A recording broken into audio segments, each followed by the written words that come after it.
Welcome, everybody, to the Daily HiFi podcast. We do this every Monday, 4 p.m. Pacific Standard Time. With me, as always, I've got Mr. Joe and Tell. What's up? That way. He's that way. Yeah. What is going on? I guess Michael isn't going to make it. I don't think Aaron is, too. But Michael was over at CEDIA over last week. This weekend was it Thursday, Friday, Saturday, something like that. Yep. Yeah. So a lot of cool new equipment was debuted, announced. There's a little bit more information on the Dirac Live for the Denon AVR. We've got a date or a time period when they're actually going to release those next year. We've got pricing for that stuff as well. So I think we should start off, since this is about CEDIA. Is it about CEDIA? Well, I mean, since CEDIA, okay, how about this? Since CEDIA just happened, okay, I don't think our viewers know. I don't even know if you remember, Joe. God, what that way? Okay. So the first time I found out about Mr. Joe and Tell was when he commented on one of my CEDIA videos. Do you remember what you said? Probably something rude. So Joe says in his comment, "This is the least awkward CEDIA video I've seen." That's the best compliment I could come up with, huh? Yeah, that's it. This is the best. This is the least awkward. I was like, okay, and that was my first time. It was like 2017, 2018. I don't know, one of those, 17 or 18. I'd have to look at my videos to see. AV Science had sent me down there. They paid me to go down there and take a bunch of footage for them. You know, I had put their logo and stuff like that in my videos and all this nonsense. And I met a lot of people. I did some interviewing for the very first time. And I was just like, oh, all right, this is kind of fun. So yeah, it was a blast. And I can't wait. How'd that lead to you coming over to the shop, though? I left like a semi-nice comment. Semi-nice, semi-rude comment. And so Joe, I went to his channel, and I went to your channel. I was looking at some stuff, and I was like, oh, he does kind of the same kind of stuff. I was just like, oh, I got to talk to this guy. And so then I hit you up, I guess, on email first, I think. Okay. And then the next time I was going to LA, it was like, yo, man, I'm going to LA. You want to? Oh yeah, you want to film the ELAC speaker? The ELACs, yeah. I've never heard the ELACs. And so we talked about it. I'm like, cool. I brought all my stuff. Yeah. And Joe's like, I'll bring all my stuff. So I'm like, all right, let's see what he's got. I got a tripod. I got a cell phone camera and a slider. That's a cell phone. That's it. He's like, this it? I'm like, yeah. That's all you got. That's it. Right. We shot the video in like, I don't know, like 6 minutes, and then I shot some B-roll, and I was like, okay, that's it. He's like, that's it? That's pretty hilarious. It's pretty hilarious. Oh, man. And then I remember coming down another time, my cousin came with me, and we did that seat couch thing. Yeah. That we were just talking about stuff. Yeah. Audio stuff. Those were the days. Back when you had your shop. Wow, man, things are totally different now, huh? Yeah, had the shop, and we didn't have autofocus. So I was out of focus, and you were in focus because I took care of your camera. You were on that side. Yeah. Nobody take care of my camera. So anyway, so you were at CEDIA. You've been doing this, you did that a while back, right? Yeah. You did the whole CEDIA thing. I remember you were talking to all kinds of people. Yeah, pretty much. I went to, interviews. Sound United, but all those people are gone now, I think. This is when they were debuting IMAX Enhanced. Okay. Oh, yeah. So they had like all these demos. They couldn't get their demo to work on the Oppo 203, so they had to get it on a thumb drive on a file and plug it in. It was a bit silly. Yamaha had just announced, or not, they just implemented the surround AI in a lot of their receivers. It was that year. And this was also down in San Diego, which made it super easy for me to get there. And then I had to leave promptly. I was there for like 2 days, and I had to leave because I had a wedding to DJ. Sounds pretty similar to like what happened this week too. So yeah. So CEDIA is awesome. There's a lot of cool lot of stuff, a lot of products, a lot of companies you've never heard of, because a lot of this stuff is for the CI track, and the CI stands for custom integrator. And do you want to star that one for later? No, well, what is he saying? So are we doing the Dirac Spatial? Anytime I see Dirac, I'm interested.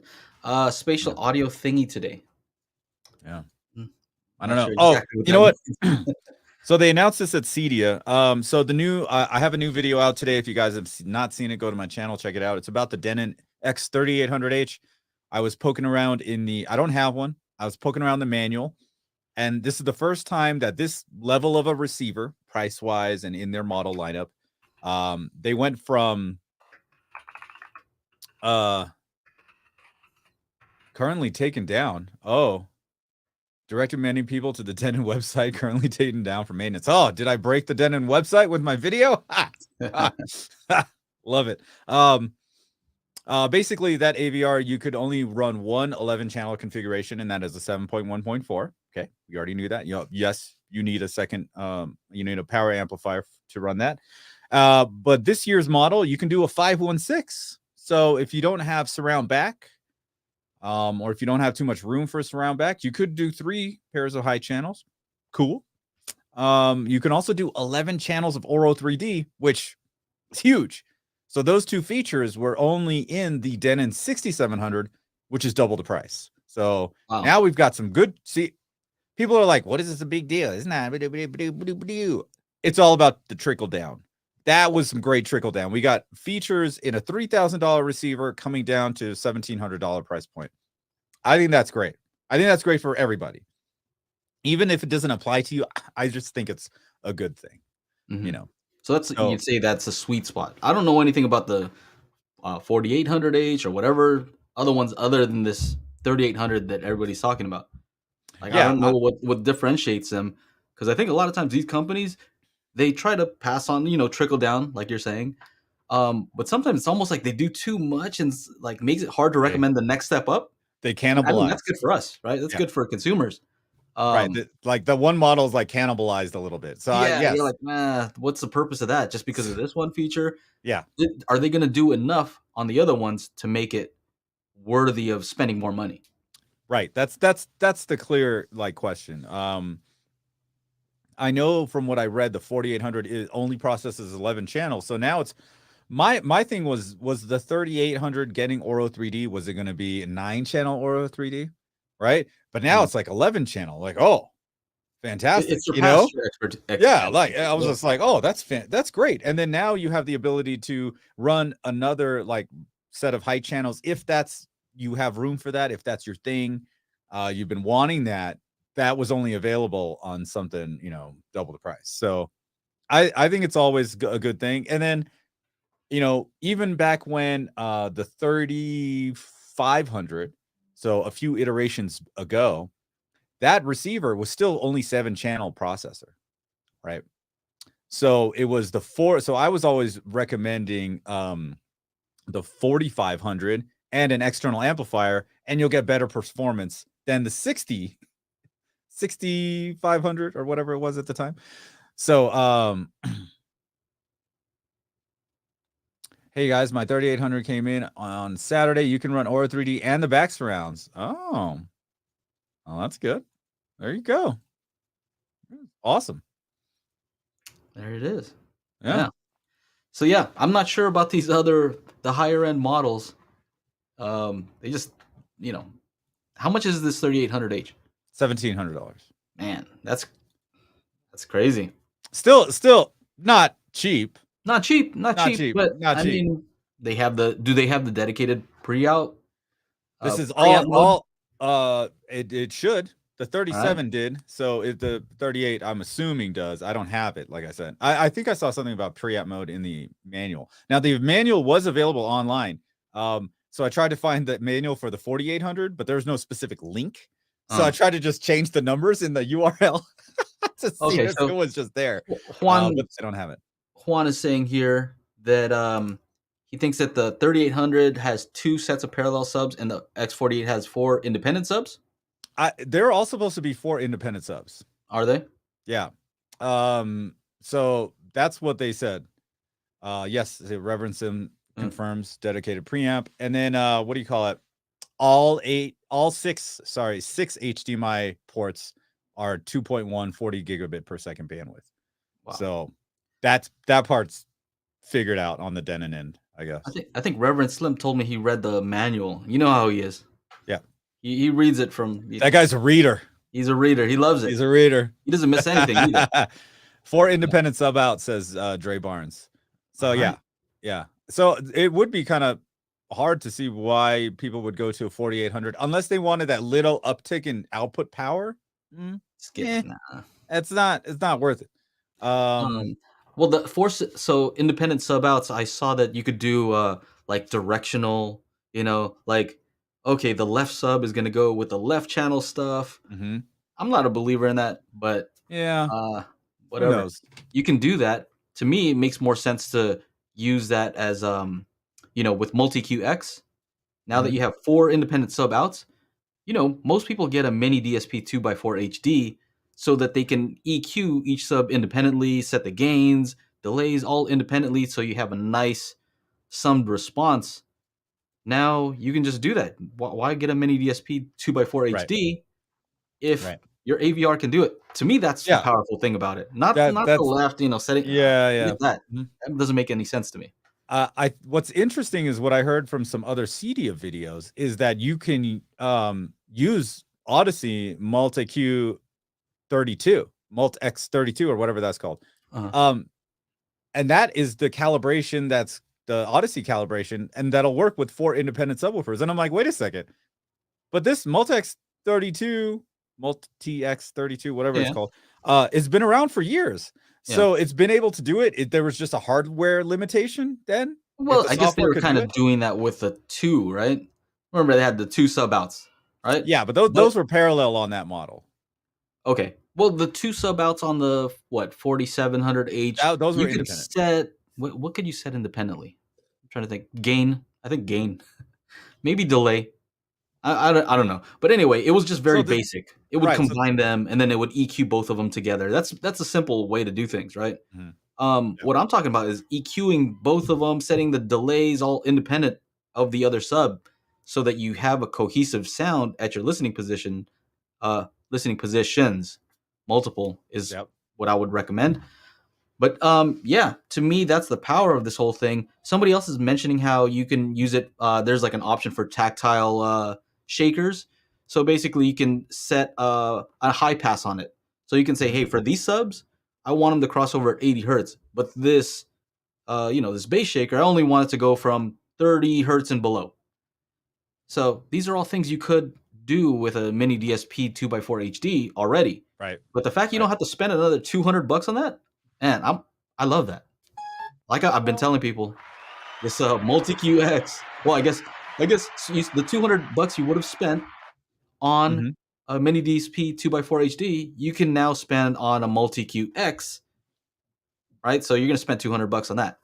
So you can keep it within the Odyssey ecosystem, if that isn't even a thing, right? You wouldn't have to do an external thing. So. I've always said multi-QX, I think, is awesome if you plan on doing your own EQ. If you want to do auto everything, you don't want to mess with that. Okay, maybe choose the Dirac option. Yeah. Right. What else we got? What else are they saying right here? Sorry, I lost my page here. As far as Dirac Live is concerned, March 2023 is when Denon Marantz should be adding that feature to the receivers. So if you guys were wondering when that's going to happen, looks like it's going to be around the end of the first quarter of 23. Now, there is pricing for that. The Dirac Limited is $259 and the Dirac full bandwidth is $349. So if you guys were wondering what that's about, that's the price. There were rumors, more scuttlebutt, about the adding Dirac Live with bass control and Dirac Live spatial measurement thingamajig as well. So add the Dirac Magic Beans is $500. Yeah, there it is. Yeah, so he's Reverend Slim is just basically saying that, just because you have these independent sub outs doesn't mean that Odyssey is going to utilize that to the best of its abilities. Sure. Like Dirac what is it? Dirac Live Bass Control does do exactly what I was explaining, where it can do different EQ for each one. That wasn't my point. My point wasn't that that Odyssey is going to do it automatically. I don't believe that they will. I think that you have the capability of doing it if you're to do your own measurements and use multi-sub optimizer. It's capable of doing it. It's not going to do it automatically. Oh, what else we got here? What is this?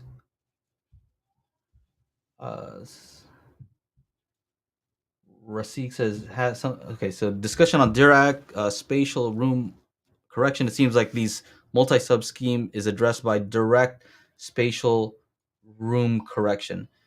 I mean, like I'm saying, Dirac Live Bass Control has been out for a while.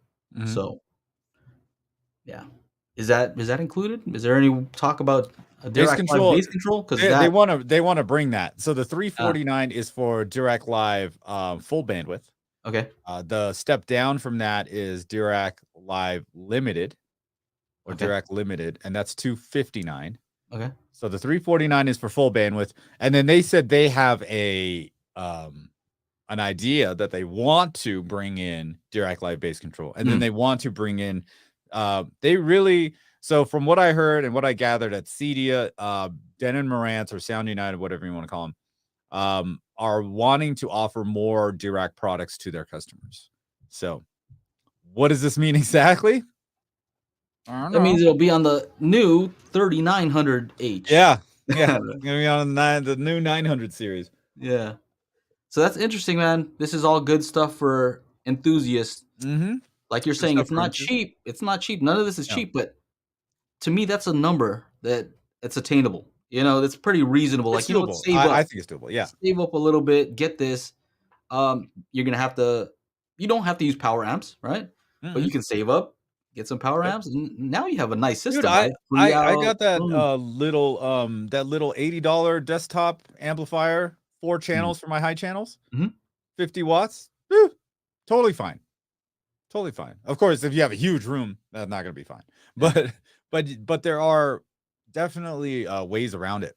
Yeah. And I would always recommend to people, like, look, if you were to get like the Denon 4500 and spend $500 on an amplifier, you'll have a better experience than the 4600.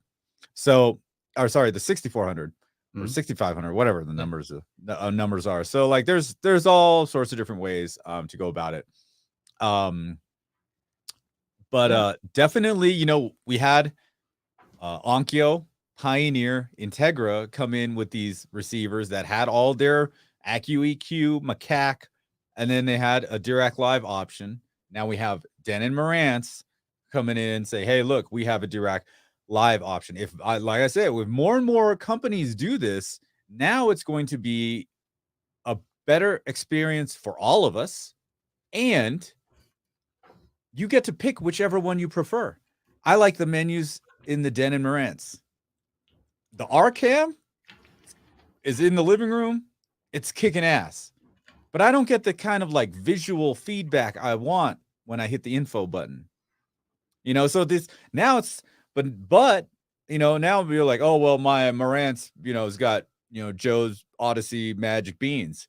But next Marantz will have Dirac, just like the RCam. So it's now getting to the point where it's just personal preference, right? And I can't fucking hate that stupid porthole. That's what I was talking about last time. It's like me. This is how I'm trying to look at the display on the Marantz from 14 feet away, right, Chana? From 14 feet away. That's what that gets. So now it's getting to the point where if we're having the same room correction in all these machines, now it's even better, because now it's just about you guys buying the one you prefer. Which like what is their graphic user interface, their GUI? What does that look like? Do you like that? Is that appealing? Do you like the outside looks of it? Because chances are, especially if you're running power amplifiers, you don't have to worry about how much the receiver is putting out, right? So it's literally just, you know, you're fine tuning your home theater experience, but you got like one of the best room corrections on the market, and then you get the aesthetics that you want, whether it's the exterior of the unit or the on-screen, whatever, you know? So yeah. I think it's a good Only thing. Denon Marantz. I guess I could do magic beans on the others, but that multi QX makes that really easy. Easy. Mm-hmm. I can do it on Dirac too, just more complicated. But I did ask for them to like implement some stuff that would make it easier for me to do what I need to do. So we'll see. We'll see if that happens. The other thing, they said finally the menus are in 1080p. Yeah, on-screen display to 1080p. I have yet to see it, but that's what I heard. Yeah, there's been 480 this whole time. You know what's cool? I think is you mentioned it earlier. This 3800 does all the stuff that I wanted from the 6700.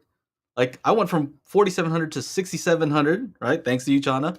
But the main reasons were all the things you just said. Like I want to be able to use Oro with all these speakers. Does it can do all the same speakers that I have right now? No? Oh, I can do more? No, it's just 11. You can do 13. Okay. So if you were just to take out the surround back, it'll do front height and voice of God. So before, the 4500 and 4700 could only do voice of God. 10 channel Oro. So they went from 10 channel to now 11. You got voice of God. What is it? Center height. But then your one, you know, you can add the rear two. So you got 13 channels with yours. So it's just a, you know, just a channel count thing. Whatever it can process. Whatever it can, it can. Do you think they're ever gonna make Dirac included? Because back in the day, you had to pay extra for Oro, and then next model or a few models up. That's the one I had. The first one, the first Denon, like newer Denon I got was the AVR X6300. Right, you can see how they're, you know, it was the third generation of the 6 model lineup. Now we are on the 8th version of the 6th model lineup, right? Just like cars. It's like cars. Oh, speaking of which, you guys have no idea. I was DJing a wedding on Friday, and this guy had some great camera equipment, and like he was recording onto the Zoom F6, and I'm like looking at the cables. He's plugging it because he has to plug in for the ceremony. He has to plug into the output of my system. And I'm like, oh, Mogami. All right. This guy knows what's going on. So we got the Mogamis right here, baby. And so I got mine too. Yeah. Thanks to you, Chana. Yeah. And so I'm talking to this guy later on, and I was just like, we're talking about cameras and lighting and stuff, because he had all this cool shit, you know, expensive stuff. Yeah. I was like, oh yeah, you know, I have all this stuff because I make YouTube videos. And he's like, oh really? About what? I'm like, oh, audio, TVs, home theater stuff. He's like, oh, do you know Joe and Tell? I was like, yeah, I know Joe and Tell. He's like, oh, he's my best friend. I was like, what? I'm like, oh, we do a show every Monday. And so it turns out, like, you know, this is Joe's friend from back in the day, who lives in Arizona and happened to be here in Mammoth Lakes, California. Shout out to Chris Ennis. Yeah. What is up, Chris? It was such a crazy thing. No idea. Like totally random. You know what else was funny, Joe? The next day, Saturday, oh, actually, let's go back. I was just like, you know, when you had a Mogami cable, I was just like, oh, this guy knows what he's doing over here. He's like, oh, that was Joe. That was Joe and Tell. He told me to get that. He's like, I need an XLR. He's like, oh, just get the Mogami and call it a day. And you got that from me. Well, you know, it's this crazy thing. You know, because you guys are similar in that, like, you just want to buy the expensive thing. Like, do you want to mess around? Do you want to mess around and like, maybe it'll work? Maybe it'll work for a short period of time? Or, dude, I'm like, you're a professional. You cannot have this fail, right? Right. And you're the type of dude who spends money. My boy Chana is the type of guy that spends money. So just buy the Mogami, dude. Just go for it. Yeah. So you have to tailor the answer to each person, though, right? Because you have that friend that's gonna try to spend the minimum and be like, I don't know. Go on Amazon and find. They want to get a youth man deal. Get a whatever. Right. They go to Amazon. So yeah, no, he's that was awesome, and it was just cool to see that, like, you know, two of my friends meeting each other. You know, I thought that was kind of awesome. So yeah. And then during Joe's like, look at this. And so Chris sent Joe a message saying your boy over here killing it. And so about me and DJing the wedding. So yeah, man, it was. And then I talked to Joe about this like the next day, while I was like going to storage, swapping out equipment, and we talked on the phone for like 30 minutes. And then Sasha's like, "Hey, can you go to grocery outlet?" Sure, going to grocery outlet. Who do I run into there? Chris and his wife Sam again. Are you serious? I didn't tell you. I want to see your reaction. Like, that's hilarious. Yeah. So, yeah, correct. Awesome weekend. Awesome weekend. So, small world, right? Small world. Yeah. Couldn't be if I went to CEDIA, that cool stuff wouldn't have happened. Yeah. You know, sometimes things are meant to be. But next time I'll be there for sure. And so that's how I know that I'm doing something right in life, when I got awesome people from all over the place that, you know, they meet each other. Like I got this dude, my YouTube friend, awesome at audio stuff, you know, and then the other guy, and he's like you. Like when he first started, he was like, you know, with the video stuff, you know, I had to show him a few things about the video, you know. Yeah. Can't be coming in here with the iPhone. And now look at you. You got all the expensive camera gear. I got all the stuff. Now he does a wedding videography, so I've seen some of his stuff. It looks real nice. So yeah, it's just fun to see how people get along. Anyway, it's craziness. Anyway, so I was talking about the Denon 6300H. That's the first newer Denon that I got, and that you still had to pay for Oro. So I didn't actually get Oro until the next receiver. Joe's different. Yeah, there it is. The Audio Justice League. There it is. There it is. There's all tech geek had a question. Shauna, you mentioned 516 with his 6 height channels, pinch 6 in 2K price range, 7.1.4 versus 5.1.6. Which is the best immersive experience? You know what I'm going to say, right, Joe? I think you know what I'm going to say. 714, right? All your surrounds and your surround backs at ear level, height channels. Hello, Wilfried. 30 degrees. Because if you do a height channel, they will I've experienced it here. They will, if I put a sound that's supposed to be in the middle of the room, top height, you know, left in the middle of the room, boom, they'll image properly for that. So I don't think, unless you have like a large room, 2 rows of seating or some nonsense like that, you know, because I think of, you know, like you got the fronts, you put the middle in between the 2 rows of seating, and then the rears and the rears.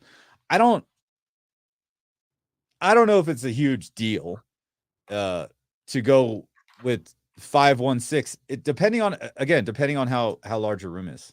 So it is definitely a cool thing. Is it usable for everyone? Maybe, maybe not. If you got one, like I cannot upstairs do 516. Like I can't do 7 ear levels because my couch is backed up to the wall. So having a third set of high channels, probably not going to be good up there. In here, I would love to put another set of high channels here in the middle. Sorry, I'm trying to text Ike, because I told him, hey, why don't you come on, since he was on. Yeah, sure. Yeah, Ike, jump on, buddy. Message him. Let's see.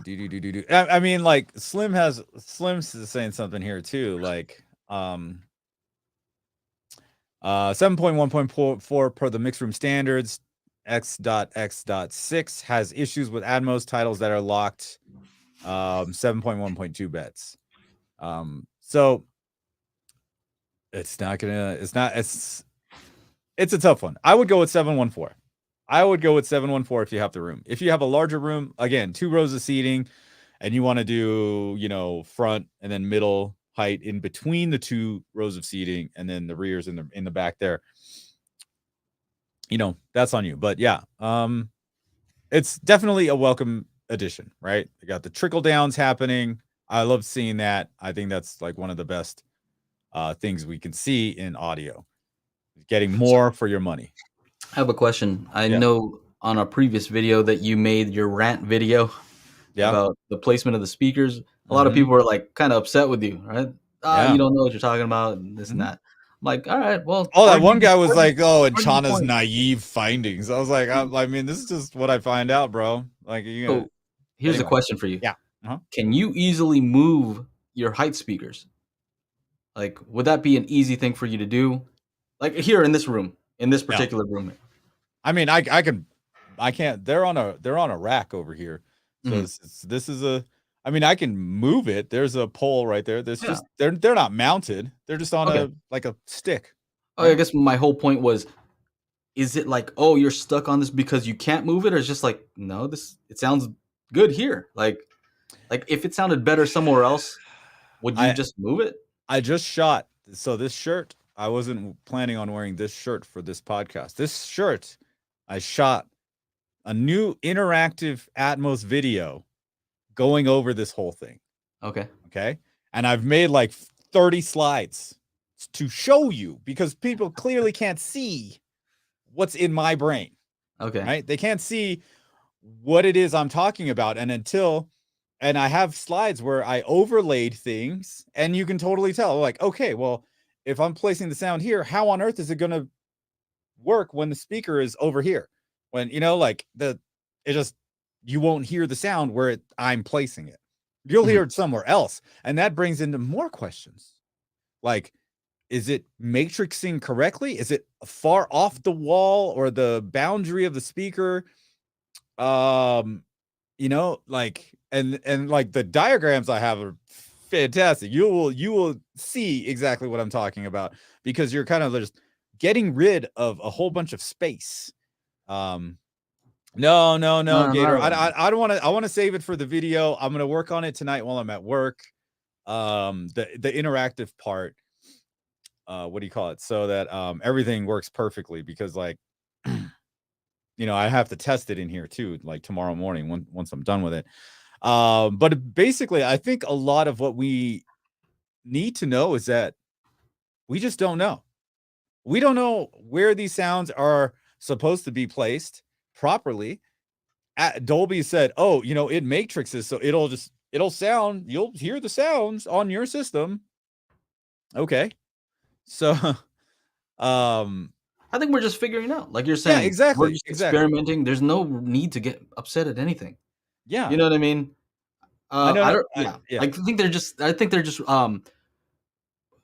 They're going off your energy, right? So when you come in hot with your sometimes I fucking come in hot, dude. I come in, my ass is on fire. I come in hot.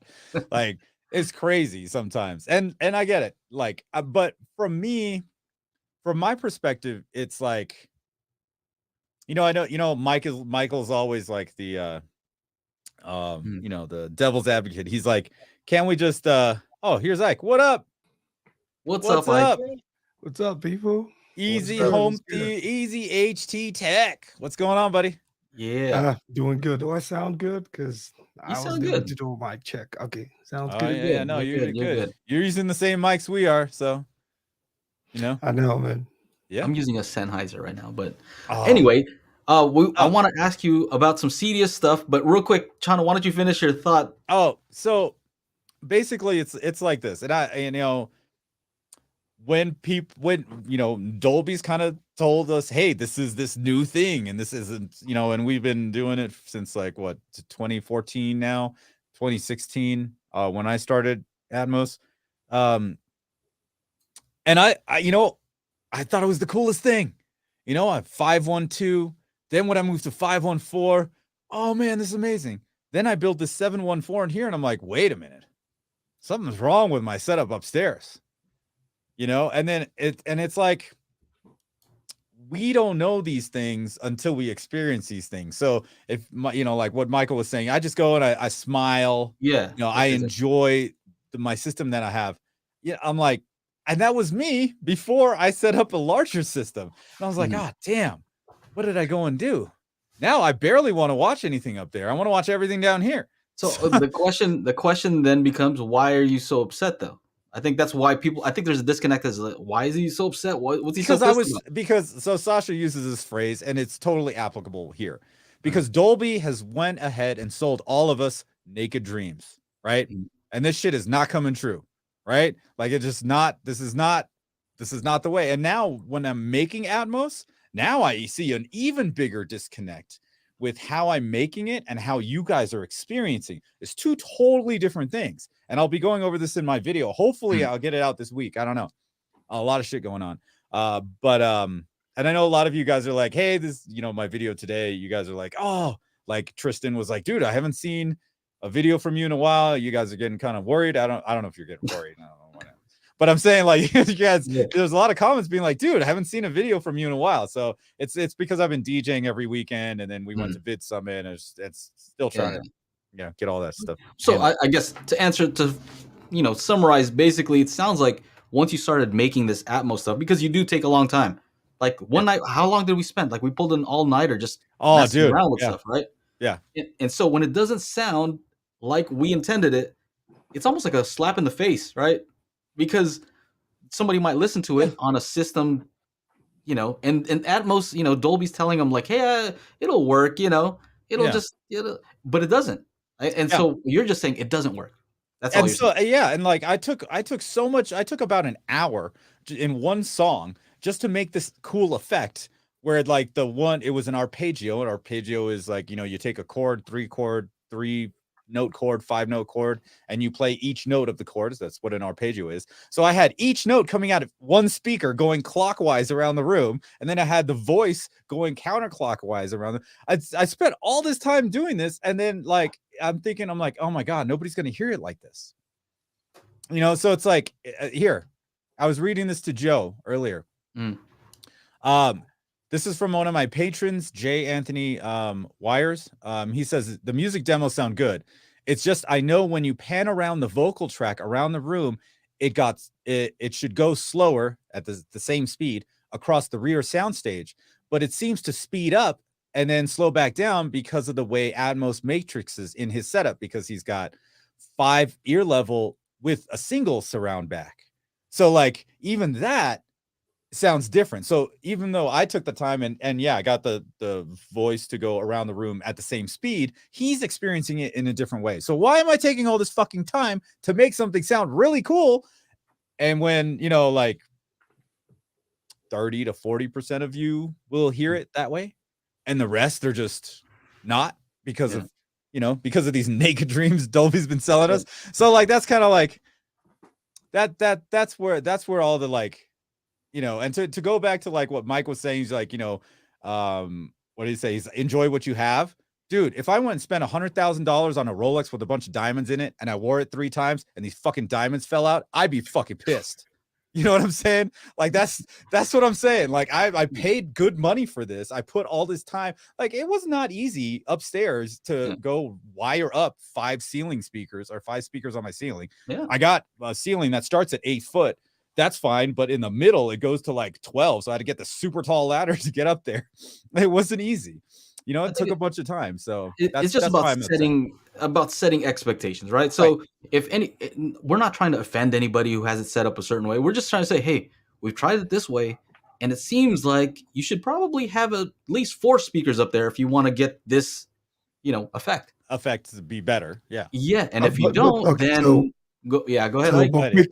So quickly, how separate is the technology of Dolby from the implementation, right? Because even Dolby cannot control those sound engineers who sit in the studios and implement it. So there's who do you point the blame to? Dolby can easily say, look, our technology is really great, but these guys are screwing it up. So should we now have like a standard for something like that? Should Dolby come out and set a standard and say, hey, you have to do this for us to consider Dolby Atmos? Because engineers can screw it up any day. So I think this is where the disconnect is. I think the disconnect is in the way that they're marketing it, right?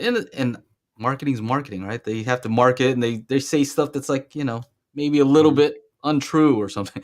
And so the way they make it sound, right? And I think the way most people interpret it is if it's object based, then it'll just scale down, right? Because it knows the metadata knows where this thing is. So if you have fewer speakers, you'll still get the same effect, but maybe not as precise because it'll still put the thing where it's supposed to be. It doesn't do that, right? It doesn't put the thing where it's supposed to be. Even with this object-based thing, it just doesn't do it. I think that's where it's at. Is we're just trying to make that clear. It doesn't do that. Can they make it do that? Is it possible? Here's the other side is maybe the sound engineer knowing this now can design the sound a little bit different so that it does translate a little bit better. Maybe they're not going to put something all the way in the heights. Maybe they're going to make it a little bit lower so it uses your ear level speakers to kind of pan things around. Basically the more we find out, the better things can become for the end user as well as the person making the stuff if they understand how it's kind of working. Because a lot of these sound engineers, they might not be home theater folks, so they're not trying out different setups. Oh, they go in 100%. They're not going to try out the thing at. Well, I know one of the comments from somebody named Ben Dover on that wasn't published because he kept cursing in there. Okay. He said, obviously it's a fake account. It's got to be, right? He was saying, what is this guy on? Does he know more than these Hollywood mixing engineers? And sadly, I have more experience consuming Atmos than a lot of people do. You guys do. You guys have a lot of experience consuming Atmos. But if you think about two-channel music, let's talk two-channel music. When someone is growing up, what are they listening to? Music is all two-channel. So they've heard two-channel music and they've consumed two-channel music all their life. They get into their, teens, late teens, 20s. They're like, I want to be a music engineer, an audio engineer. But they have this years, decades of experience listening to it, consuming it. And then, Atmos, like something like that one article that's being passed around, Ton sent it to me, that old guy, he's like, I haven't even seen a movie in Atmos. And what, you're supposed to mix something now in Atmos? Do you know how much time it takes to master mixing in two-channel? Now these guys have 11 speakers, sometimes 16 or 15. I bet you anything I even got a comment today by Randy Solar sent me an email about I did an extended mix for the Panic Room. If you guys haven't gotten that yet, you should sign up for my newsletter and get that. He says this: the Panic Room is the best Atmos music track I've heard. Can't believe studios are not doing more of this. You did amazing work. Also, I'd be interested in a personalized Atmos trailer for my home theater. So it it seems to me like I already know what sounds cool in Atmos because I've consumed it since 2016 here in my home. They have not. They just went ahead and be like, oh, this is another way for us to make money. I can transform my studio to an Atmos studio, but they don't actually set up a consumer grade Atmos setup in their home to listen to it. So you guys actually also have way more experience consuming Atmos than they do. So I think which one's better? I think a lot of times people make assumptions based on what somebody's profession is, right? I'm a mixer. I'm a sound mixer. All right, this guy must know all kinds. He must know psychoacoustic. He must know all this stuff. Look, when I had my shop in Burbank, right? That's where all the studios were. A lot of the clients that came in were from the studios. So I have these people who, people who won awards, they're showing me pictures with their Academy Awards, right? Mm-hmm. In sound engineering. But I had my stereo system there and would talk about, hey, let's just talk about audio then. I have mics here. I got all kinds of stuff. They didn't know about that part, right? They knew about their specific job of mixing. That was it. They were here. They didn't know. The speakers were provided to them, right? I'm like, what kind of speakers? I don't know. I'm like, were they Genelec? I think, let me show you a picture. Yeah, those are it. See, you see what I'm saying? They don't even know. They don't know to that extent, right? They're not picking that stuff. They're a professional at one specific thing. So I think that's the difference is that, Chana, you have experience mixing. You also have experience, like you're saying, consuming and looking at it from a different perspective. And so I think that's why it's a little bit different when you can see it from both ends. The consumer is not getting what I'm delivering, right? So anyway, I think we've beaten this for a while. Ike, What's up, Ike? Yep. What's up, dude? How was CEDIA? It was good seeing there with Michael and Brad, and yeah, you guys look like you're hanging out, having fun. You tell us how it was. It was great, being at CEDIA for the very first time. So it was, I wasn't sure what to expect, but it was a great experience, and I'm actually looking forward to being at the next one. I think it's gonna be in Denver, in Colorado. So I've been looking for a reason to go out there anyway. So damn.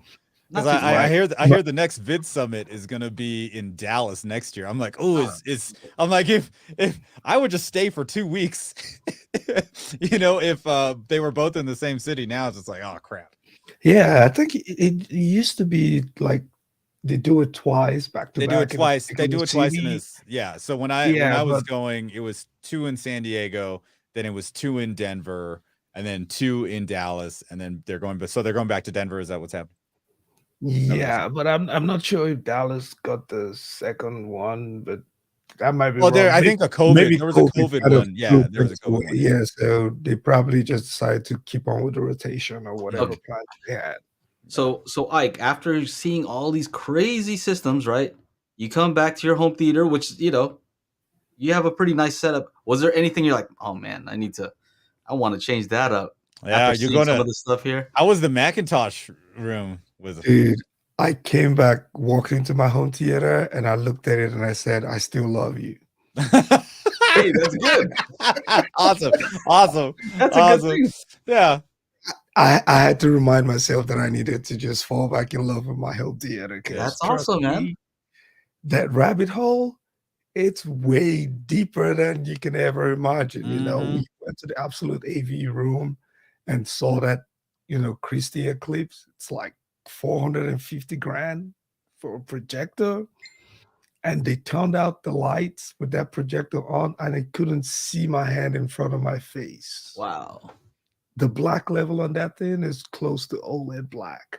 It made no sense. But you need to like spend a house on it to get it. Is that what it is? Yep. It made no freaking sense. Like I literally yesterday I kind of slept. I slept in the media room in my theater. I was just like, man, I'm just gonna chill here and just decompress. Just let all that excess just fall off me, because but there's a lot of good things out there. The JVCs look really, really good. They have some type of update that they're pushing out for the latest series of the JVC. Yep.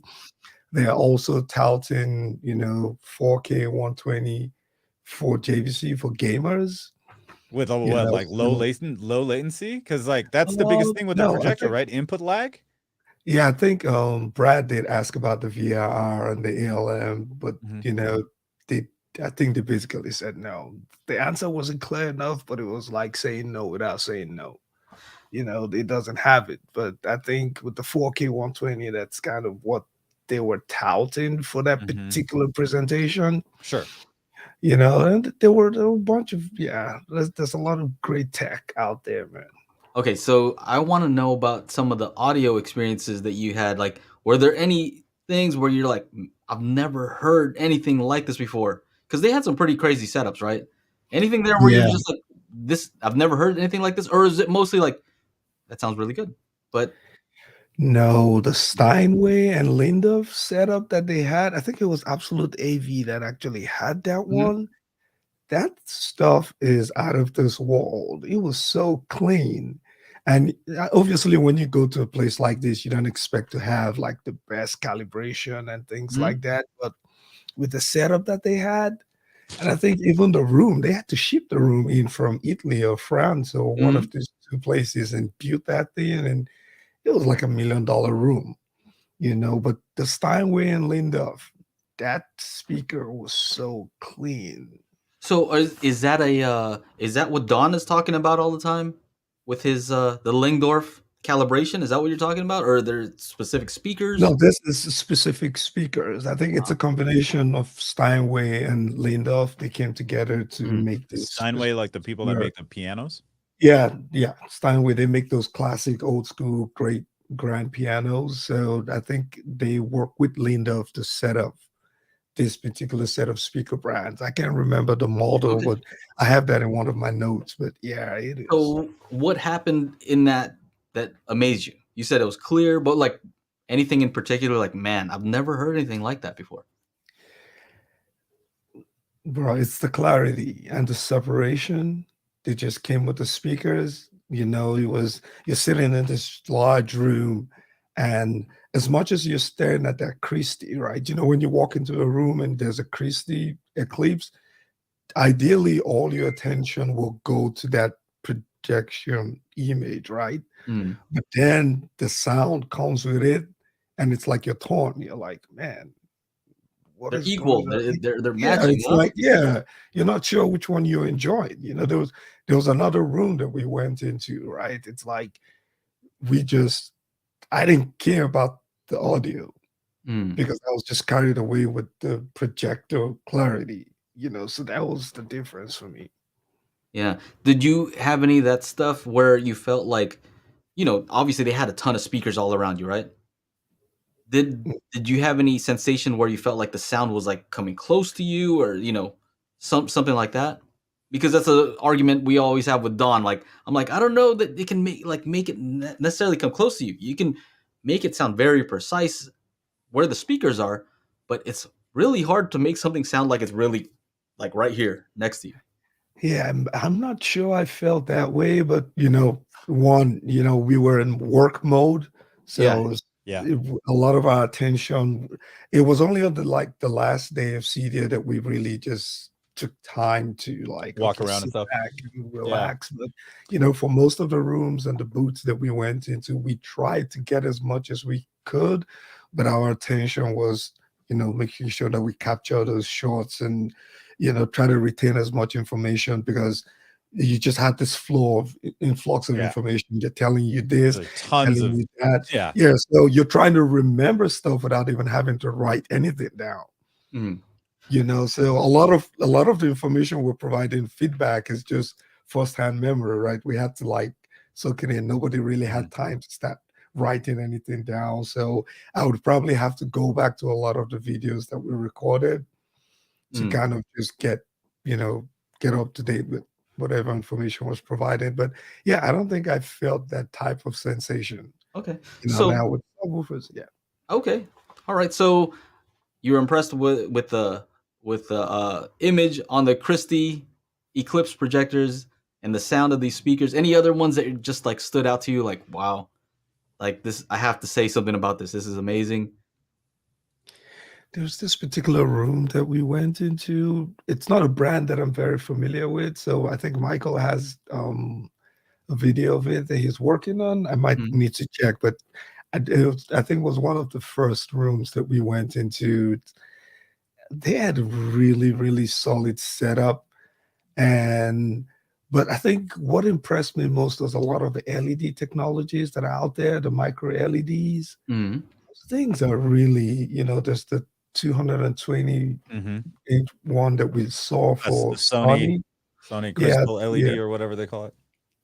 Yep, and there was another one we took a look at that was almost like 17 foot or 7 foot. Like it was really big, and the picture clarity on those things, you know, it's like, wow, you know, if you can afford them, you know, it's like you might as well just go ahead and get that and not even worry about a smaller size OLED. So that there's a lot of, you know, technologies that are coming out there to the big screen. Well, the issue with those direct displays, though, is you can't put any speakers behind it. So now you have to get that Trinov to do the two center channels above them, do the thing to make it come. So it's not like it's definitely cool, but it does have its like drawbacks, you know. Yeah, you basically have to build a platform. Like with one of the ones we saw, the screen had to be higher, and then they had this array of speakers below just lined up below it. But I saw that. I saw a picture of that. Who did that? Who did that? I'm trying to Wisdom Audio. Yeah, I think it was Wisdom Audio, right? But it was so clear, you know, because once you treat your room and you have that quality of speakers, you know, whether it's behind the screen or probably a little bit lower, it might not really matter. That might not matter. Yeah. Yeah, because most of Uh, them had train of, mod VR and all of that. So here's a question from KG. What was the go-to movie/content that was used to test across all of the systems? And is it safe to say that Top Gun Maverick was like, you guys saw that over and over? So I haven't seen Top Gun yet because I'm waiting to finish up my home theater. And, there's a lot of movies I haven't seen in the last year plus 18 months, just because I want to sit back and enjoy them. I saw so much of Top Gun, I almost feel like I can tell the story now. I saw a bunch of clips and I was just like, from CEDIA, I was just like, oh man, it's just Top Gun in every demo room. It was like a Top Gun sponsored event. It was every room had Tom Cruise. Tom Cruise sponsored CEDIA. Yep. And what's the great musical, The Greatest Showman? Oh yeah, The Greatest Showman. Yeah, that was really, really great. I hate that demo. You know why? On certain things, you can see that they're lip syncing. So why do you want to use this as a demo? I actually thought it was maybe as a result of one or two of the rooms. Now that you said it, that makes sense because they're lip syncing. Yeah, room. Yeah, it was quite obvious. So when I went to a Sony event, and this was when they were doing that, Sony TV as the center channel, and they used that too, and I'm like, well, it looks off. Like, why are you using that? They're lip syncing. It's off. Yeah. So anyway. So what else? Top Gun, Greatest Showman. What else will they use? Greatest Showman. Which one now? Dune. We saw a lot of Dune. What's the Ford versus Ferrari? That one was really, really good. There were a lot of the scenes that they used for the driving, that really make a great demo, So I think those are the movies that we saw, that tend to just were all over the place. Did you see anything that was just announced that is like, whoa, that's a big deal? Something new. I'm sure a lot of stuff was announced and we weren't there, so you gotta have to deliver that to us. I would say a lot of Denon and Moran's receivers that are coming out, obviously the leaks. But I think just coming down to the consumer level, right, for stuff that most of us would probably get our hands on before the Sony 220-inch screen, SVS has an in-wall subwoofer coming out. I saw that too, yeah. And we got a chance to listen to it. Even though it was out in the open, it sounded really clean. It's something that I'm kind of excited just to see because we know them, for the subwoofers, so it will be great to kind of see what they have going on with that. I also had the opportunity to meet the engineer behind the Denon A1H. I'm not sure if that's the correct name.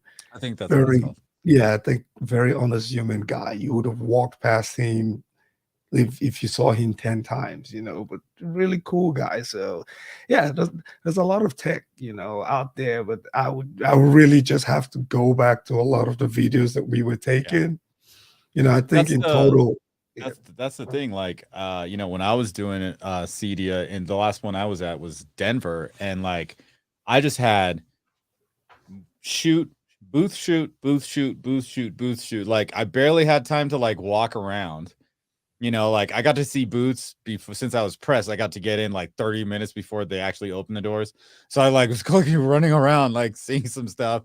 So it's tough, man, to try and like balance. Yeah, so, like, I think first day we had about 4 shoots. The second day was like 5. In total, it was probably between 12 to 15 shoots that, each of them probably took about an hour or 30 minutes. And, especially the ones with the interviews, then you go back and you do the B-rolls and, Youth Man is getting stopped every 45 seconds by somebody that knows him from, outer space. Yeah, right. But yeah, there was a lot of activities going on, but it was really a great event, and I think what impressed me most was just getting to meet a lot of these guys. I was able to do a quick chat with Nick from SVS, very down to earth guy, and we talked. And I actually have I won't call it an interview, but we had a chit chat just talking about CEDIA and his home theater journey. And I'm actually trying to process that video right now and get it uploaded to my channel. But getting to meet a lot of the guys, Chris Seymour.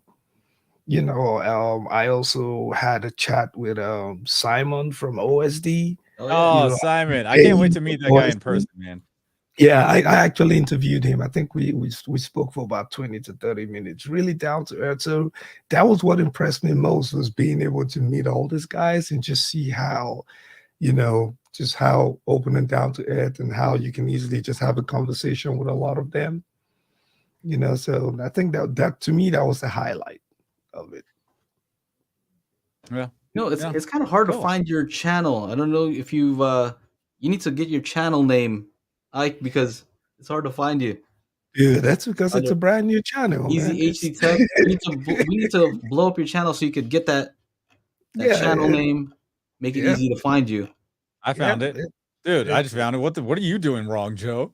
I don't know. If you type in Easy HD Tech, is there not a lot of other ones that come up too? Is it the one that's got you in a hat? Yep. Yeah, that's it. All right. Bring it up. Let's put a link. I got it. Check out Ike's channel. I'll drop the link and then bring it up. Ike always dropping all kinds of knowledge, not just home theater knowledge, but like, who you should and shouldn't argue with on the streets, right? Ike, that's what we talk about in the after show. Don't argue with people who look that are crazy, because then other people will think that you're also crazy. That's the knowledge that you dropped on me. There's a CEDIA recap video, day one. Look at that. Got home theater builds. Yeah, I have a couple of videos that I should put out there. The interview with Chris, with Simon, and there's a whole bunch of them. I just need to figure out this whole editing stuff, man. Editing is not fun. No, it can be here and there, but like all in all, it's a huge time consuming process.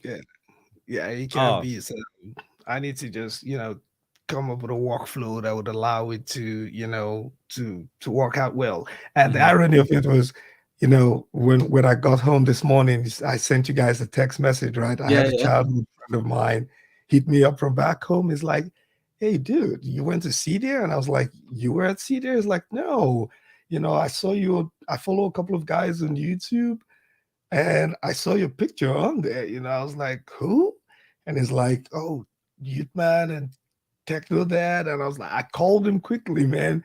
And he's like, "Yeah, man, I've been following them." And he's back home in Nigeria, So I was like, wow, it's you never know, how far and wide what you guys do get to. And it's like, you guys motivated him, and he built a 7.1.4 system. I think it's a triad system and all of that. And he's interested in the acoustics and wanting to just set up his system properly and all of that. And I was like, wow, okay, somebody's watching you guys from Nigeria, so that's a good thing. It's pretty crazy, man. When I would do those live DJ streams, people were like, I would do it at 2 p.m, and like people in like India were watching. They're like, "Yeah, it's 5 a.m. over here." I'm like, damn. There's always, what's his name, Gary, SI Services, tuning in from South Africa. People from Italy, Sweden, Norway, Germany, like all these. I was just like, what? Like, it's the power of the internet. It's pretty crazy. It's pretty crazy. And that's a good segue. I do want to do an AV summit. People keep asking me. I know people here are asking me, when are you going to do one? I have companies who are asking me, like, when are you going to do an AV summit? And I think it would be a good idea, just because there's all this stuff that happened at CEDIA, and I wasn't able to go. Shana wasn't able to go. There are a lot of folks who weren't able to go, even though it's a big show, right? And so a lot of you folks out there, I'm sure you guys would love to, see some of this stuff, or at least hear in more detail from the companies about what is happening, right? So I think it would be a good opportunity to do something like that. So I need to set a date, but yeah, definitely I want to do something like that. If people are, my question was whether it's if people are interested now that you can actually go to these events, and I still think that there is a place for it. for all of the folks who just can't make it out to all these events. You know? Yeah, I think that would really be great, because the thing with CEDIA, right, is not everyone has the ability or access to go to it. Oh, right. You have to be it's like in open the to industry. press, That and too, yeah. It's not open to the public. You have to be in. Yeah, it's not open to the public. So, that you creating and doing your own event, would allow people much more access than an event like CEDIA. Because it's definitely restricted. The very first night we only had a couple of hours just for the press. Yeah. And everything else, and so. And I thought it was interesting because sometimes you'll see people who are doing business because of the event. So even though it's an online AV summit, right, you'd think like, maybe it's just, it's online, nothing can happen. But I see American Audio Company UK, right? And a lot of their brands are brands that, that I see that we had at the AV summit.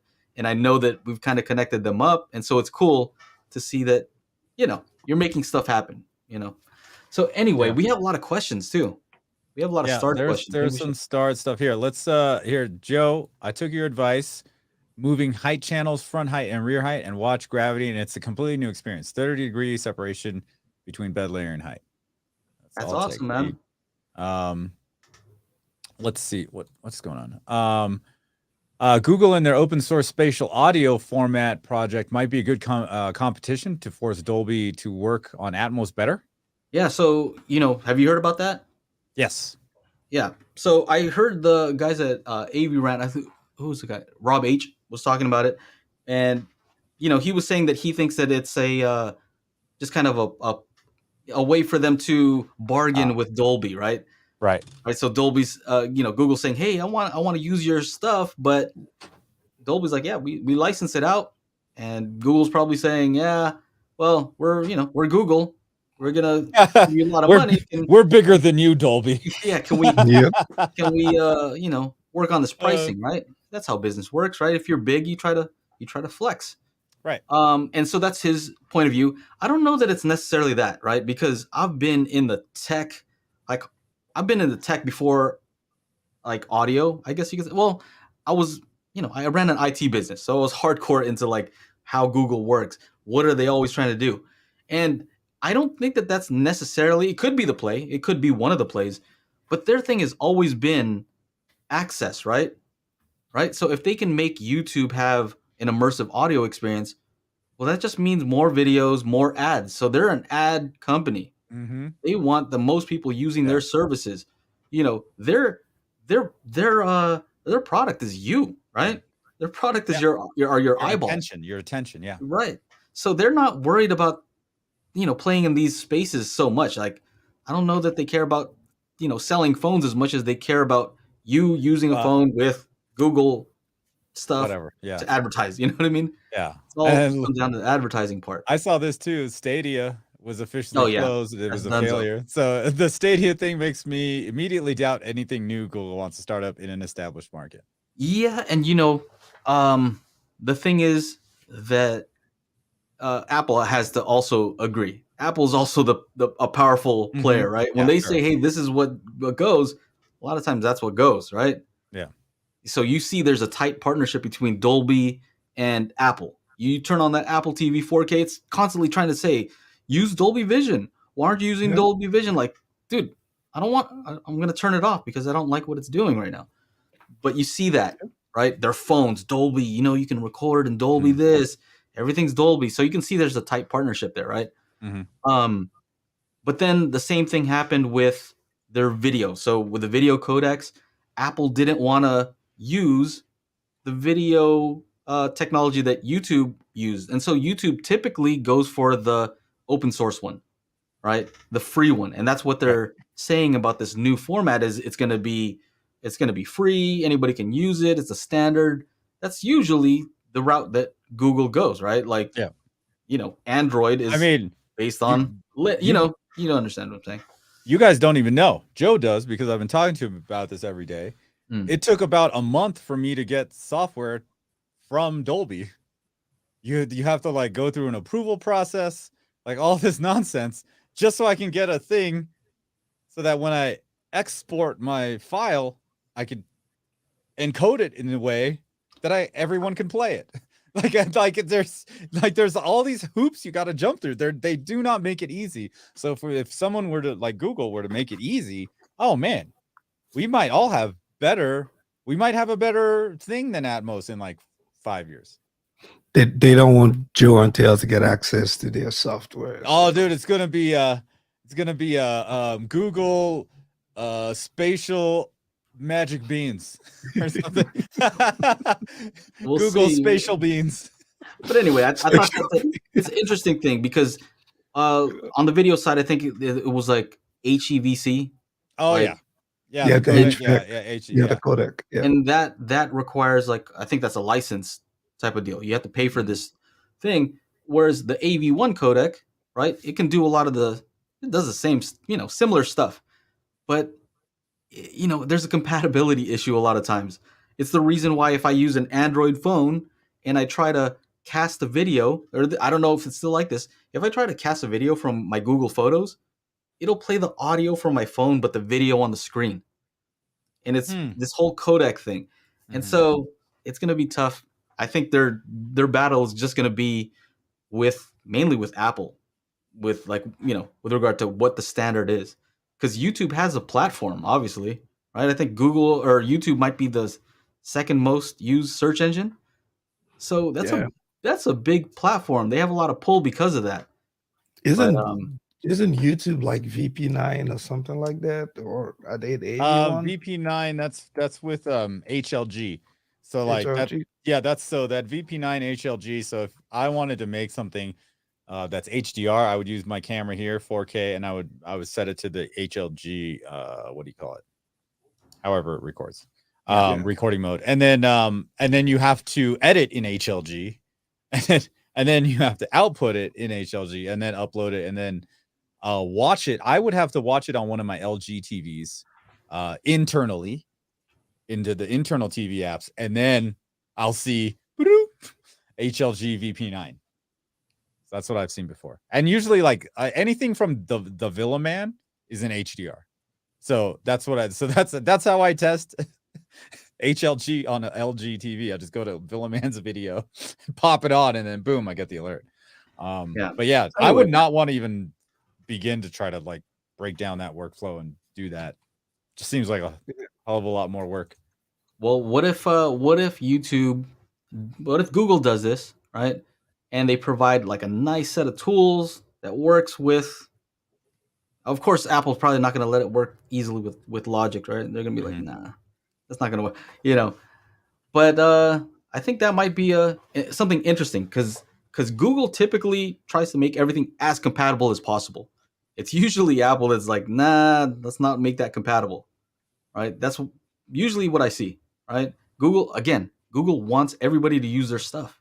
Yeah, right. USB-C on the bottom of the Google phone, still got Lightning on the bottom of the Apple phone. You see what I'm saying?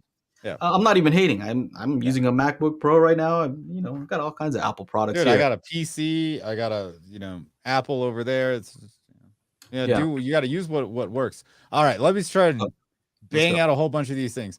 Martin says, has YouTube changed allowing 5.1 sound to be discussed yet? We haven't discussed it, but you guys heard about this too, right?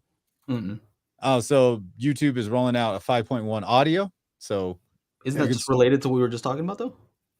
Or is that not related? I mean, that's about Atmos, creating like an open source Atmos platform. This is for YouTube. You can upload 5.1 and start doing what I do, but it's coming through YouTube. So I guess you would have to watch YouTube on like a home theater, and then you'll get it in 5.1. Does it work though? I haven't tried it. 5.1 comes through YouTube? Like that's what they're saying. What the capability is. Should I try it? I mean, I can easily do that. YouTube 5.1. Oh, my battery too. I'll be right back. My battery went out now. I mean, whenever I'm watching YouTube, it's either on my phone and I'm on the shitter, or like it's at work, I'm on a computer. Like I'm not really watching YouTube for 5.1. Tim says, isn't that just YouTube TV? Oh, it's YouTube TV. Okay, it's YouTube. Yeah, I think it's probably just the TV So it's not us. I can't make something in 5.1, upload it, and you can hear it in 5.1. Is that it? I don't think I don't know if YouTube considers that a priority, but well, a quick Google search might help us out here. But you know, Reverend Slim says, I've watched Jeremy. Sorry. I've watched a few 5.1 vids on YouTube. It works. Oh, okay. So they're, but yeah. But I'm curious, how do they specify if it's 5.1 though? Like, I guess like you would. Is there like a? I don't know.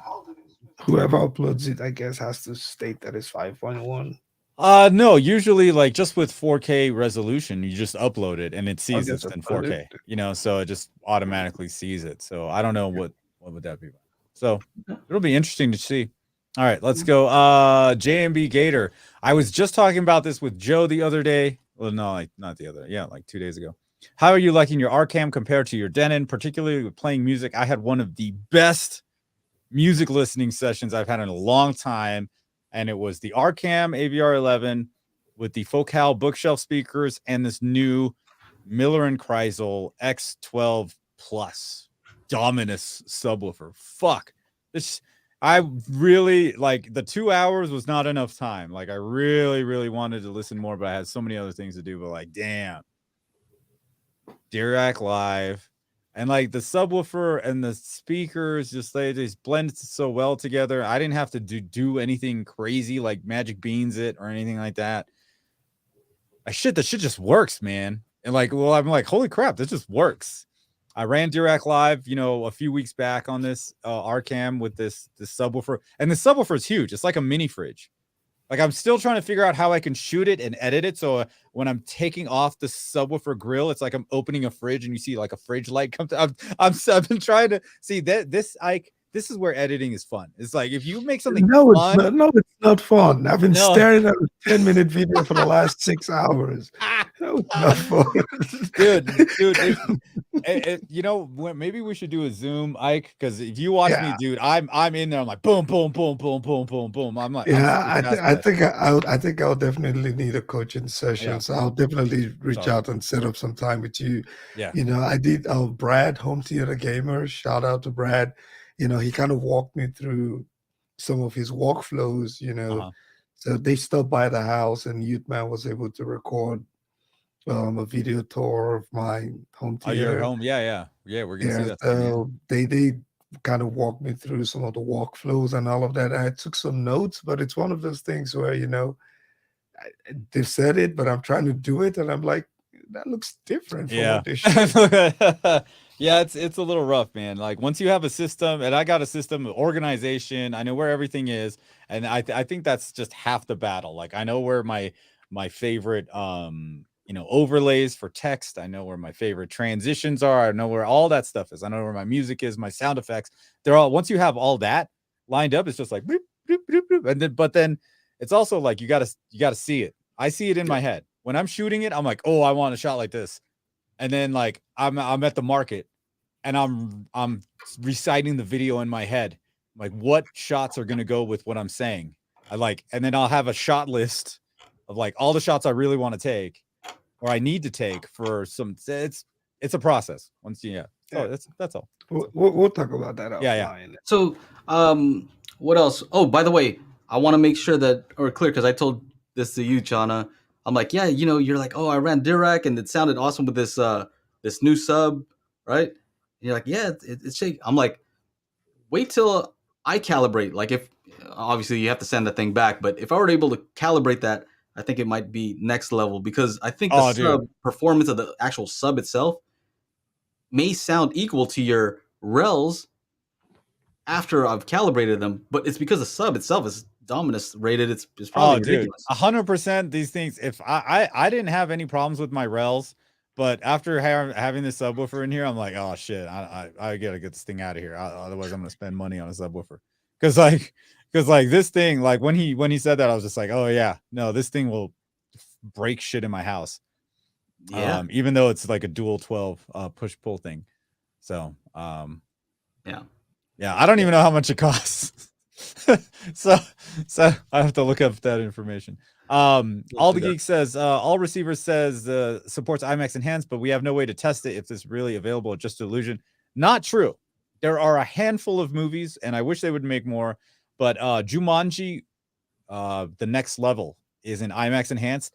Bad Boys for Life is also in IMAX Enhanced. The Jumanji one, whoa, that thing's awesome. You gotta check it out. So all the Geek, or All Tech Geek, check out that one. Sorry, fucked up your name. Yeah, so it works. It does work. It works. I've tried 100%. It. And they have demo discs too, right? Yeah, I have the demo disc of like movies they were gonna come out with like 3 years ago, but it just never happened. Can you? I think you can download some. I've seen some sites where they have like downloads for like a lot of these demos. I don't know how legal that is, but I've seen them. Mark, thank you so much for the super chat. You guys should invite Tom V, owner of PSA Audio / Subwoofers, on the show. He's also the V from SBS. Oh, yeah, sure. Good tip. A lot of these guys are invited. If you want to reach out to them and say, hey, go on the show, they're invited. They can reach out to us. We're easy to find.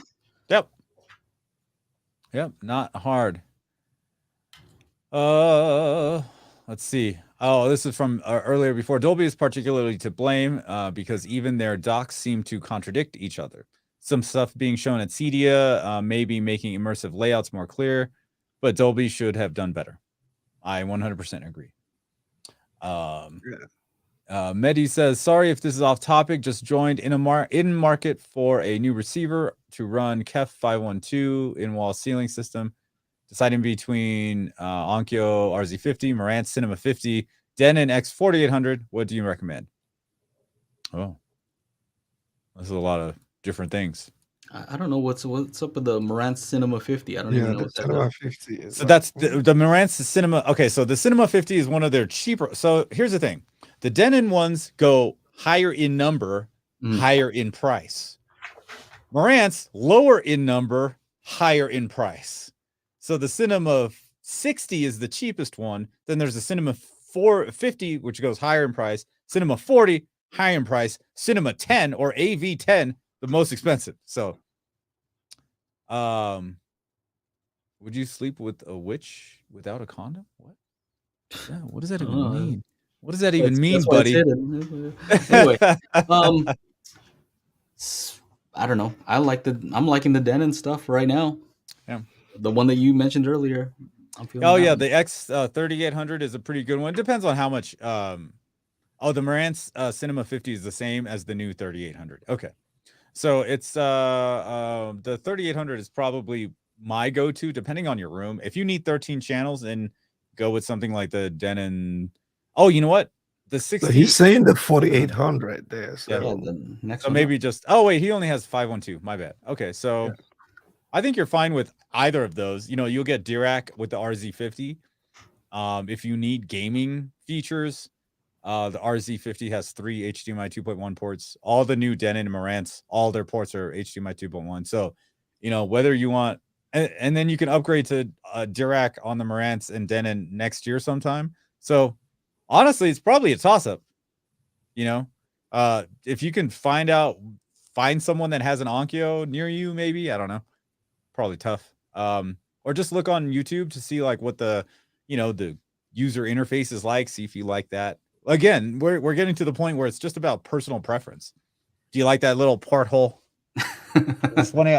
You gotta squint to see that Marantz on the Marantz, right? Yeah. I don't know who was behind that, but I know they said that they wanted to keep this like certain aspects of the old design. They had a whole presentation for us. And I just wanted to say, that's a stupid design. Stop that.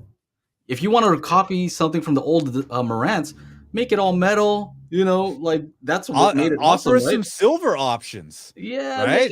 Silver and metal. I would have gone awesome with the silver font. receiver. You know what I mean? That's what people want.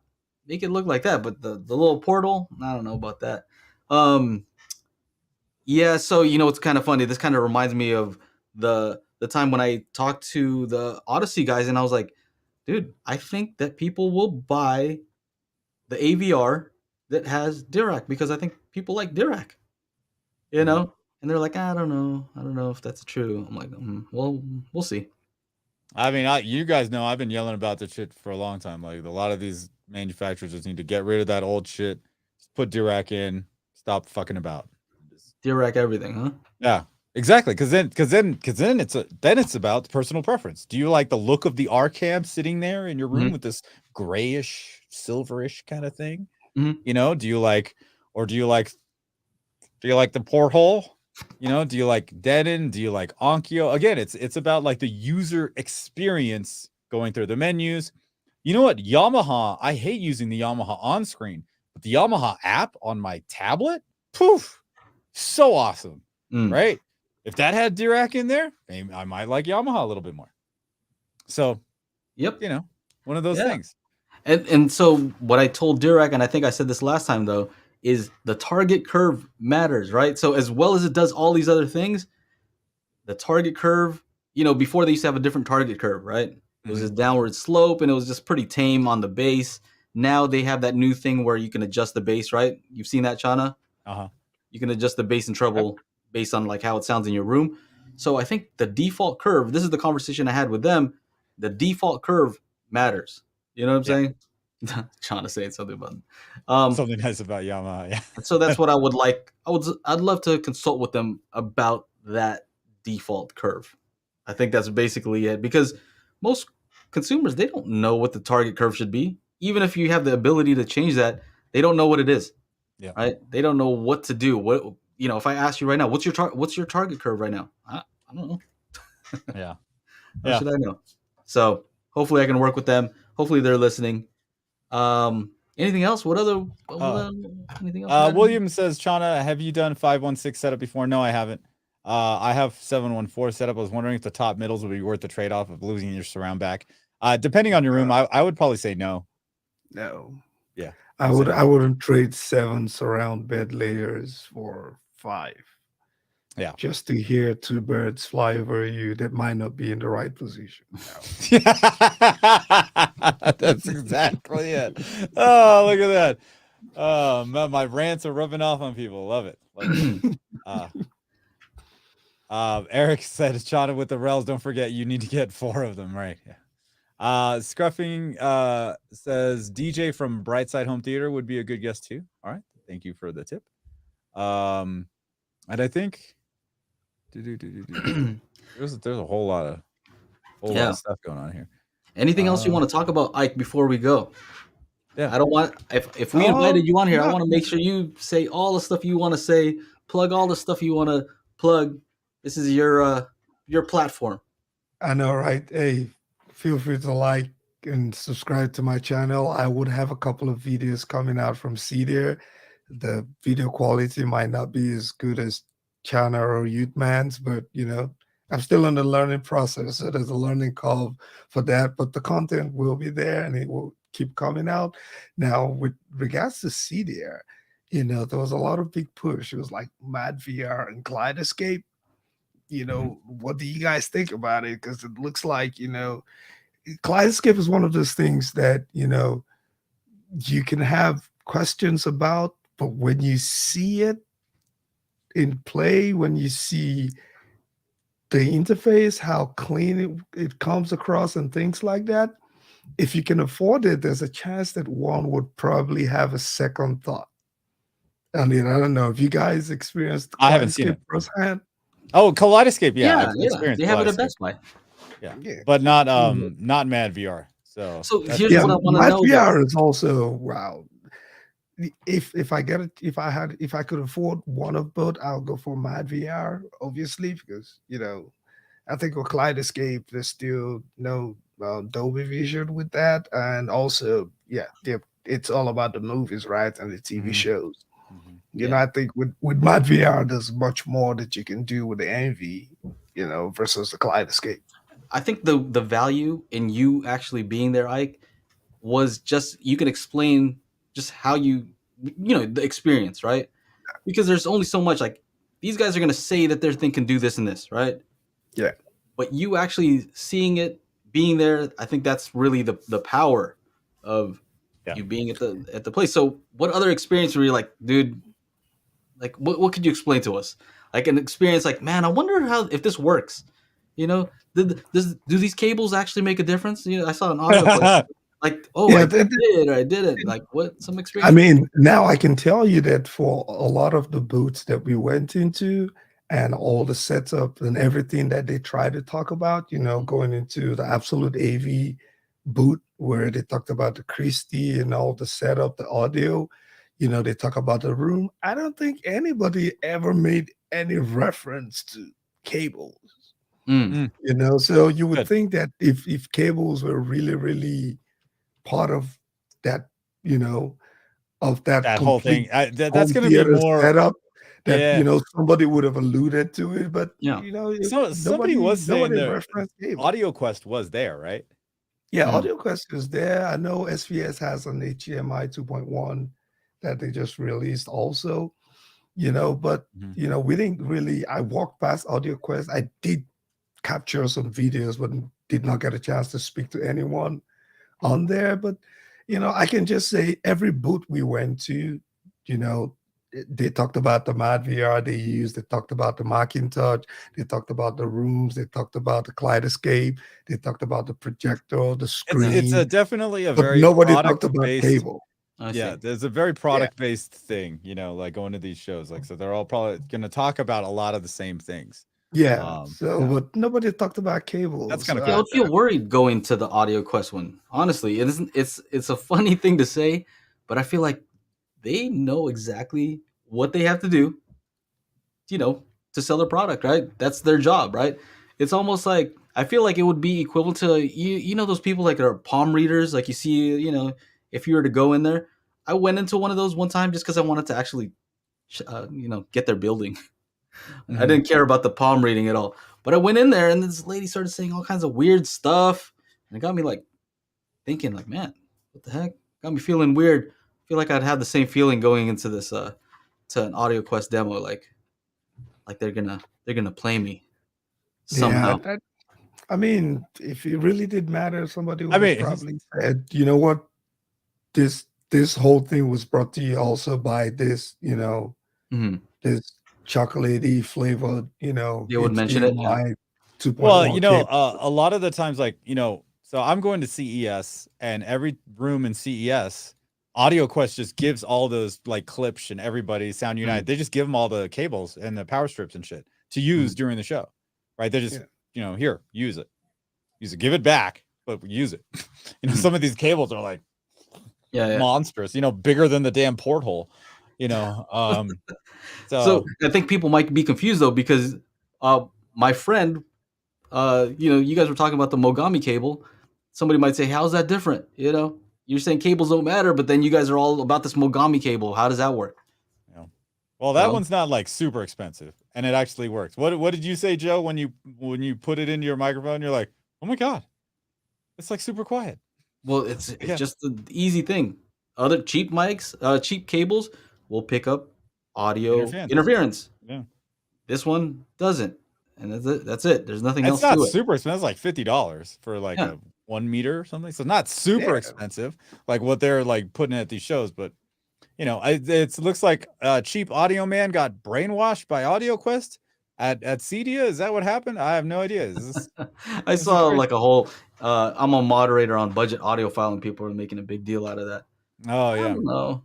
Let him do whatever he wants to do. Let him enjoy himself.